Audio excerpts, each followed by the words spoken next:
The life and times of Erich Ludendorff. So the year is 1865. Europe looks like this, and Germany looks like... Into this world was born Erich Ludendorff on April 9th of 1865. By 1904, Ludendorff would be promoted to the Grossgeneralstab, the high command of the German army, and by 1911 he'd be a colonel. While much of Ludendorff's time at the Grossgeneralstab can be glossed over, it should be noted that he was one of the major players in scouting for the Schlieffen Plan, and was constantly pressuring the Reichstag for more troops. However, members of high command were supposed to stay out of politics, but hey, what can you do? Also, take note, this kind of sets a pattern. But enough about Ludendorff, except for that's the topic of this video. Let's get on to the mess, World War I.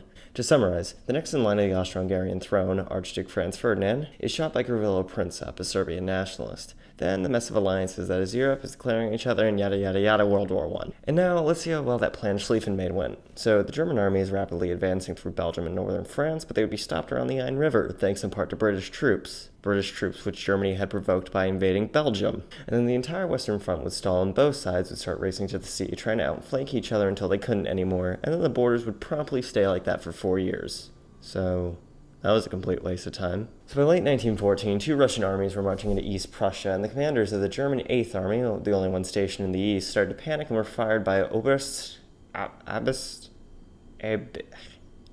German high command. And soon after, the chief of staff of OHL would also panic and be fired. Helmut von Moltke the Younger would then be replaced by Erich Falkenhayn, who would promote a Western strategy, believing that the war must be won in France. Meanwhile, Erich Ludendorff and Paul von Hindenburg would believe that the war could be won in the east, with Russia being the weak link. By early 1915, Ludendorff and Hindenburg had kicked Russia out of Prussia, were eyeing Russian Poland to the south, and by summer the Russian army had already retreated out of Poland to try and shorten their own front lines.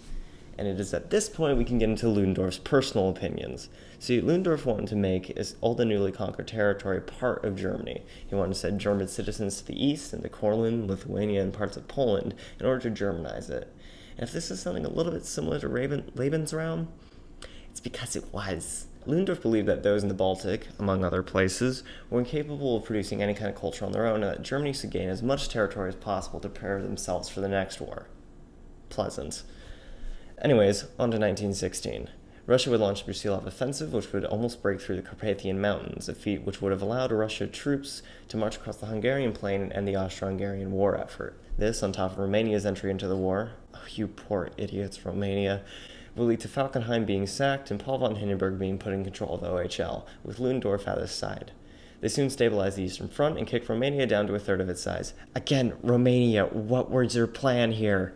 But honestly, between Hindenburg, Ludendorff, and Falkenhayn, I don't really know which one of them was more disastrous in the long run. Now, even with Hindenburg at the helm, Ludendorff was still everywhere, sending strategies, orders, requests, and reports for much of the army. But he didn't stop there. Dictator of the military is one thing, but Ludendorff got into his head that he needed to control the German economy too, which he failed at spectacularly.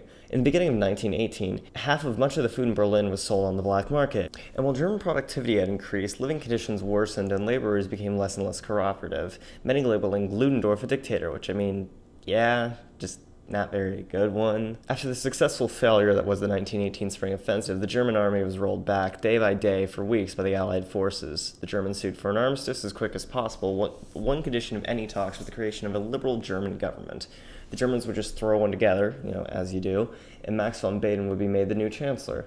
Baden would then say Ludendorff must go in order to secure an armistice. However, Hindenburg would be needed to stay in order to hold the army together. Baden threatened to resign if Ludendorff didn't. Being how crucial Baden was to the new government and the armistice, he won out and Ludendorff lost his job. Only a couple weeks later, the German Empire would collapse and the war would end, and there would be Soviets popping up all over Germany, but that's a mess for a different time. After the war, in an interview with Sir Neil Malcolm, a British officer, Ludendorff would then explain his excuses why Germany lost the war. Malcolm would then ask, "You mean that you were stabbed in the back?" This phrase would become a major part of German identity after the war. Ludendorff's last major action in his life would be helping Hitler try and take the Bavarian capital in 1923 during the Beer Hall Push. The push would fail, but it would put Hitler into the national spotlight and bring the Nazis to the foreground of German politics. We all know where that headed. Despite having many views in common with Hitler and being one of the parties that ran parallel to the Nazis, Hitler and Ludendorff would rarely be on good terms after this. Ludendorff would then die of liver cancer in 1937, and against his explicit wishes would be given a state funeral in which Hitler would organize and attend. And so ends the life of Erich Ludendorff, the military dictator of Germany, who would ultimately pave the way for the next one. Good going, guys.